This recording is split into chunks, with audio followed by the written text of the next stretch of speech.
اور یہ خیر و شر کی کشاکش ستیزہ کار رہا ہے ازل سے تا امروز، چراغ مصطفی سے شرار بولہبی، یہ جو ہے اب آخری اینڈ پہ آ رہا ہے اس ڈرامے کا۔ یہ ڈرامہ دکھائے گا کیا سین، پردہ اٹھنے کی منتظر ہے نگاہ۔ تو جیسے کہ یہ بات کہی گئی ہے کہ یہ ڈرامہ جو ہے اب ختم ہونے کو، اقبال نے بھی اس کو کہا ہے، دنیا کو ہے پھر مار کے روح و بدن پیش، تہذیب نے پھر اپنے درندوں کو ابھارا، اللہ کو پامر دیے مومن پہ بھروسہ، ابلیس کو یورپ کی مشینوں کا سہارا۔ تو وہ بھی محسوس کر رہا ہے کہ شاید اب وہ قیامت ختم ہے اور یہ کھیل اب آخری سین پر آ گیا ہے۔ اور شاید اس کا مفہوم یہ ہو کہ اس دنیا میں ہم نے شر کا، شرک کا، الحاد کا، یہ سارے بے حیائی کا، بے شرمی کا، سودی نظام کا، انسانی حاکمیت کا، یہ سارا کھیل ہم نے بنایا ہے۔ معلوم ہوتا ہے کہ یہ اب ختم ہونے پہ ہے، معلوم ہوتا ہے کہ یہ اب وہ جو کارساز ہے وہ اب اس کو آخری جو ہے اس مقابلے کے اندر ملیا بیٹ کر دینے کے در پہ ہے۔ اس کی بربادی پہ آج آمادہ ہے وہ کارساز جس نے اس کا نام رکھا تھا جہان کافنوں، اور اس کے بعد اب لاف زنی کر رہا ہے، میں نے یہ کیا، میں نے یہ کیا، میں نے یہ کیا، میں نے یہ کیا۔ کون ہے جو میرے اس سارے معاملے کو ختم کر سکے؟ میں نے دکھلایا فرنگی کو ملوکیت کا خواب۔ فرنگی ویسٹرن امپیریلزم، ملوکیت کا خواب، دنیا فتح کرو، کولونائز کرو، یہ تو پہلا خواب تھا۔ لیکن اس کے بعد انہوں نے اس سے بہتر خواب دیکھ لیا ہے کہ خامخواہ جا کر آکوپائی کرنے سے کیا فائدہ ہے۔ سودی نظام میں اور بینکنگ کے نظام میں اور انٹرنیشنل کمپنیوں کے نظام میں اور گلوبلائزیشن کے ذریعے اور ٹرپ کے ذریعے سے خون چوستے رہو، وہ رہے اپنی اپنی جگہ پر، ہم وہاں جا کر ان پر حملہ کریں گے، انہیں فتح کریں گے، تو رد عمل بھی تو پیدا ہوگا نا، خون ریزی بھی تو ہوگی، وہ کوشش بھی کرتے رہیں گے کہ وہ آزادی حاصل کریں، ہمیں ماریں گے۔ تو اب یہ جو نیا امپیریلزم ہے، مالیاتی امپیریلزم، یہ اب ہے۔ یہ سارا خواب فرنگی کو میں نے دکھایا ہے، میں نے دکھلایا فرنگی کو ملوکیت کا خواب، میں نے توڑا مسجد و دیر و کلیسا کا فسوں۔ یہ مسجد اور دیر اور کلیسا اور مندر اور یہ اور وہ، اس کا سارا اثر میں نے ختم کر دیا۔ کیا کیا؟ سیکولرزم کی پٹی بڑھا دی۔ بھائی یہ علیحدہ انسان کا انفرادی معاملہ ہے، کوئی مسجد میں جائے، مندر میں جائے، کہیں اور جائے، وہاں جائے، یہاں جائے، کلیسا میں جائے، سینیگوگ میں جائے، کہاں جائے، کوئی نہیں، جاؤ۔ لیکن ملکی نظام، ملکی قانون، حکومت، ریاست، معیشت، معاشرت، اس کا کوئی تعلق کسی مذہب سے نہیں۔ جو بھی اثرات تھے، جو بھی ہولڈ تھا مذاہب کا، آخر خدا کو تو مانتے تھے نا۔ اس دور حاضر سے قبل جو ہے انسان کی گمراہی صرف ایک تھی، شرک۔ وہ کیا ہے؟ ایک بڑے خدا کے ساتھ چھوٹے چھوٹے خداؤں کو بھی ماننا۔ بڑے خدا کا انکار نہیں تھا۔ اب کیا کیا گیا ہے؟ اس بڑے خدا کو اٹھا کے مسجد میں بند کر دو، مندر میں بند کر دو، سینیگوگ میں بند کر دو، چرچ میں بند کر دو، اور جہاں پورا ہمارا نظام یہ ہم چلائیں گے۔ We are the sovereigns. Sovereignty belongs to us. ہم جو چاہے کریں۔ لہذا میں نے دکھلایا فرنگی کو ملوکیت کا خواب، امپیریلزم، اور میں نے توڑا مسجد و دیر و کلیسا کا فسون، سیکولرزم۔ میں نے ناداروں کو سکھلایا سبق تقدیر کا، ناداروں کو، غریبوں کو میں نے کہا بھائی ٹھیک ہے، یہ تمہاری قسمت ہے، تم کسان ہو، ہاری ہو، تمہاری قسمت یہی ہے، اس کی طرف سے ہے، رب کی طرف سے ہے۔ کوئی بغاوت کا خیال پیدا نہ ہو جائے، کہیں کو کھڑے ہو کر کوئی ریزسٹنس کی موومنٹ شروع نہ کر دینا۔ تقدیر ہے، تن بتقدیر، تقدیر کے حوالے۔ میں نے ناداروں کو سکھلایا سبق تقدیر کا، میں نے منعم کو دیا سرمایہ داری کا جنوں۔ یہ لفظ منعم جو ہے عربی کا، یہ منعم بھی ہو سکتا ہے، منعم بھی ہو سکتا ہے۔ منعم اس میں فاعل ہے، منعم اس میں مفعول ہے۔ منعم نعمتیں دینے والا، منعم جس کو نعمتیں دی گئیں۔ یعنی یہ بھی ہو سکتا ہے کہ پہلے جن کے پاس دولت ہوتی تھی وہ اس کو خیرات کرتے تھے، صدقات کرتے تھے، خیر کے کاموں میں لگاتے تھے، پن کے ثواب کے کاموں میں لگاتے تھے۔ میں نے اس کے بجائے کہا بیگم پاگل ہو گئے ہو، جمع کرو سرمایہ داری، میں نے منعم کو دیا سرمایہ داری کا جنون۔ اور جس کے پاس فاضل سرمایہ دولت اللہ نے دی تھی، اس کا جو طریقہ تھا کہ یسألونک ماذا ينفقون قل العفو، میں نے کہا نہیں، جو بھی ہے جمع کرو، جمع فاوعا، جس نے جمع کیا اور خوب پھر سینت کر رکھا، سنبھال کر رکھا، بچا کر رکھا، یا کہا جمع مالا وعددہ یحسب ان مالہ اخلدہ۔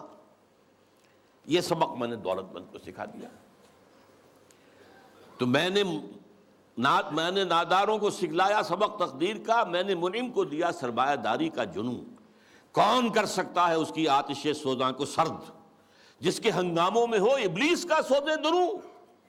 کون ہے؟ میں نہیں ماننے کو تیار کہ ہمارے اس پورے کھیل کو کوئی طاقت ہے ایسی کہ جو ختم کر سکتی ہے۔ یہ لفظ نہیں کر رہا ہے، آخر کچھ خود سیلف ایشورنس کے لیے بھی کچھ ساتھیوں کی بھی دل بڑھانا ہوتا ہے نا۔ آخر چاہے آدمی دیکھ رہا ہو کہ I am fighting a losing battle, لیکن پھر بھی ساتھیوں کو تو برقرار رکھنے کے لیے دل بڑھانا، کوئی دل جوئی کرنا، کوئی حوصلہ دینا۔ کون کر سکتا ہے اس کی آتش سوزاں کو سرد، جس کے ہنگاموں میں ہو ابلیس کا سودے دروں، اور جس کی شاخیں ہوں ہماری آبیاری سے بلند؟ کون کر سکتا ہے اس نخل کہن کو سرنگوں؟ بس یہ خطاب تو ختم ہو گیا، لیکن سوال یہ سمجھ میں نہیں آیا کہ آپ نے یہ مجلس شورا بلائی کائے کے لیے؟ تو اب پہلا مشیر جو ہے وہ گویا ہوتا ہے۔ اس میں کیا شک ہے کہ محکم ہے یہ ابلیسی نظام؟ آپ نے جو فرمایا سچ کہا، یہ ابلیسی نظام، یہ سیاسی نظام، یہ liberal democracy human sovereignty basis پر، اور یہ جوئے اور سود پر مبنی سارا ظالمانہ استحصالی نظام معاشی، اور یہ بے حیائی کہ انسان حیوان بن گیا ہے۔ اقبال نے اپنی وہ جو ذرا غزلیں ان کی بانگ درا کے آخر میں ہیں، کچھ استہزائیہ انداز میں بھی ہیں، یہ کوئی دن کی بات ہے مرد ہوش مند، غیرت نہ تجھ میں ہوگی نہ زن اوٹ چاہے گی، وہ اوٹ بھی نہیں رہے گی۔ معاملہ اس درجے جو ہے فحاشی کی انتہا کو پہنچ جائے گا، پہنچا ہوا ہے۔ آپ کو معلوم ہے جو کچھ یورپ میں ہوتا ہے، ریلوے اسٹیشن کے پلیٹ فارم کے اوپر کھڑے ہوئے جو کچھ کر رہے ہوتے ہیں، وہ سب کے سامنے موجود۔ اس میں کیا شک ہے کہ محکم ہے یہ ابلیسی نظام؟ پختہ تر اس سے ہوئے خوئے غلامی میں عوام، یہ بہت اہم ہے۔ عوام کے اندر ایک پیسیمسٹک ایک انداز پیدا ہو چکا ہے، وہ ایکٹیوسٹ نہیں ہے، اب وہ کام کرنے کو تیار نہیں ہے، خوئے غلامی میں پختہ ہو گئے، دبے رہنے کے لیے تیار ہیں، ایکسپلائٹ کیے جانے کے لیے تیار ہیں۔ پختہ تر اس سے ہوئے خوئے غلامی میں عوام ہے، ازل سے ان غریبوں کے مقدر کا سجود، مقدر میں سجود، ان کی فطرت کا تقاضا ہے نماز بے قیام۔ نماز بے قیام کسے کہتے ہیں؟ وہ نماز جس میں قیام نہ ہو۔ نماز میں قیام ہے، پھر رکوع ہے، پھر سجود ہے، پھر سجود ہے، پھر کھڑے ہونا ہے، لیکن ان لوگوں کی نماز اب وہ ہے جس میں قیام ہے ہی نہیں، رکوع ہی رکوع ہے یا سجود ہی سجود ہے، ہر جگہ جو ہے ماتھا ٹیکے ہوئے بیٹھے ہوئے ہیں، اور ہر جگہ پر جو ہے اس پورے سارے نظام کو، ظالمانہ نظام کو قبول کیے ہوئے ہیں۔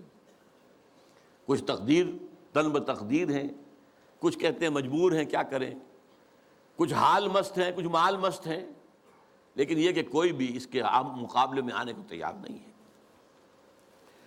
آرزو اول تو پیدا ہو نہیں سکتی کہیں، ہو کہیں پیدا تو مر جاتی ہے یا رہتی ہے خام۔ آرزو، امنگ، کوئی اعلیٰ اونچا خیال، کوئی اونچا اعلیٰ نصب العین، کوئی اونچا آدرش، کچھ نہیں، یہ ہے ہی نہیں۔ حیوان کی سطح پر نظر آ چکا۔ آرزو اول تو پیدا ہو نہیں سکتی کہیں، ہو کہیں پیدا تو مر جاتی ہے یا رہتی ہے خام۔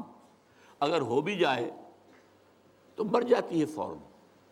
یعنی یوں سمجھیے کہ اول تو زمین بنجر ہے، یہاں سے کسی چیز کی رویدگی کا امکان ہی نہیں۔ اگر کوئی چیز اگ بھی آئے تو اس فضا کے اندر آکسیجن ہی نہیں ہے، پروان کیسے چڑھے گی؟ ہوا اسے آکسیجن دینے کو تیار ہی نہیں، لہذا وہ مر جاتی ہے، ہو کہیں پیدا تو مر جاتی ہے یا رہتی ہے خام۔ یہ ہماری صحیح فہم کی کرامت ہے کہ آج صوفی و ملا ملوکیت کے بندے ہیں تمام۔ یہ بڑی تلخ بات ہے جو اقبال نے کہی ہے، لیکن بہت بڑی تلخ لیکن حقیقت پر مبنی بات ہے۔ صوفی و ملا ملوکیت کے بندے ہیں تمام۔ خلافت راشدہ کے بعد جو نظام ہمارا چلا ہے اس میں صوفی و ملا، علماء اور صوفیاء، ان کا نظام کیا تھا؟ ملوکیت کو سپورٹ، ایک نیگیٹو سپورٹ ہے۔ خانقاہوں میں بیٹھو، اللہ اللہ کیے جاؤ، ضربیں لگائے جاؤ، یہ کیے جاؤ، اپنا تزکیہ کیے جاؤ، مانجھے جاؤ اپنے آپ کو، رگڑے جاؤ رگڑے جاؤ رگڑے جاؤ رگڑے جاؤ، اسی میں زندگی بتا لو، چھوڑ کر اوروں کی خاطر یہ جہان بے ثبات۔ اب باہر کیا ہو رہا ہے کیا نہیں ہو رہا ہے اسے کوئی غرض نہیں، شیطان ننگا ناچ رہا ہے، ناچے، ہمیں سے کیا غرض ہے؟ ہمارے پاس تو آئے ہیں، اتنے طالب ہیں، اتنے وہ سالک ہیں، وہ فلاں سالک آج اس مقام پر پہنچ گیا ہے، آج یہ مقامات، یہ سالک مقامات میں کھو گیا اور یہ امت خرافات میں کھو گئی۔ یہ سارا معاملہ جو ہے، اور ملا کا معاملہ کیا ہے؟ دو طرف سے۔ ملا نے سب سے پہلے، ہمارے فقہا نے متغلب کی حکومت کو جائز قرار دیا، یعنی اگر کوئی شخص اپنی قوت کے بل پر آ کر حکومت پر قبضہ کر لے تو جائز ہے، اور حکمران کے خلاف کوئی بغاوت نہیں کر سکتے جب تک کہ وہ تمہیں کفر کا حکم نہ دے۔ کفر کا کائے کو حکم دے گا؟ وہ اپنے عیش بنائے گا، اپنے محل بنائے گا، اپنی رنگ رلیاں کرے گا، اپنے آپ کو کفر کا حکم دینے کی ضرورت کیا ہے؟ یہ تصور ہے جو سنی اسلام کے اندر اس کی رگوں میں چلا گیا اور اس نے سن کر دیا اسلام کو۔ استثناء اگر ہے تو شیعہ اسلام ہے، وہ تسلیم نہیں کرتے، چاہے کھڑے نہ ہو، مقابلہ نہ کریں، تسلیم نہیں کرتے، ذہناً ریکنسائل نہیں کرتے، نفرت کرتے ہیں۔ یہی ان کی پوری تاریخ کے اندر ہے۔ لیکن ہمارے ہاں کیا ہے؟ شیخ الاسلام بن کر بیٹھے ہوئے ہیں۔ استاد نے، امام ابو حنیفہ نے تعاون گوارا نہیں کیا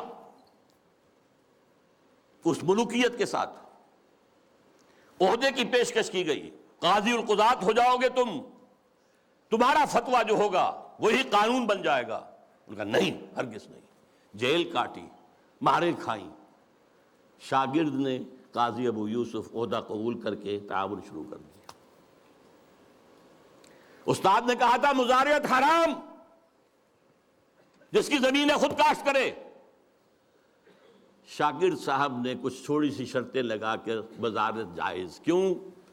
ملوکیت کے پاؤں ہوتے ہیں جاگیردار، وہ جیسے کنسلا ایک ہم کہتے ہیں، ایک جانور ہوتا ہے جس کے بہت پاؤں ہوتے ہیں، سینٹی پیڈ اور اس طرح پاؤں، ایسے ہی جاگیرداری کے پاؤں ہوتے ہیں۔ یہ 30 ہزاری منصبدار ہے، یہ 20 ہزاری منصبدار ہے، یہ 10 ہزاری ہے، یہ 5 ہزاری ہے۔ ان پاؤں پر ملوکیت کھڑی ہوتی ہے۔ یورپ میں کیا تھا؟ یہی فیوڈلز، بیرنز، لارڈز، ان کے اوپر بادشاہ۔ لہذا اور آپ نے دے دی بڑی جاگیر، لیکن ایک آدمی کیسے کاشت کرے گا؟ اسے مزارع چاہیے۔ ابو حنیفہ کہہ رہا ہے حرام ہے، کیسے بات بنے گی؟ لیکن نہیں، جواز ہے، یہ شرطیں لگا لو، جواز ہے۔ نمبر 3، اس سے بھی زیادہ تلخ، سود کی بھی ایک گنجائش اسلام میں پیدا کر دی۔ یہ ہماری فقہ، آپ جان لیجئے، فقہ کی بات کر رہا ہوں، کتاب و سنت ہے ہمارا دین اصل۔ ایتونی بشیء من کتاب اللہ و سنت رسولہ حتی اقول، یہ فقہ دین نہیں ہے۔ اور نمبر 2، علماء نے علم کلام کی جو بھی بات کی ہے، جو ان چیزوں کو جو بعض الطبیعیاتی مسائل ہیں ان کو بحث کا، نزاع کا جو موضوع بنایا ہے، یہ دونوں چیزیں بھی، وہ اس سے بھی عمل کا جذبہ سرد ہو جاتا ہے۔ تو یہ پیسے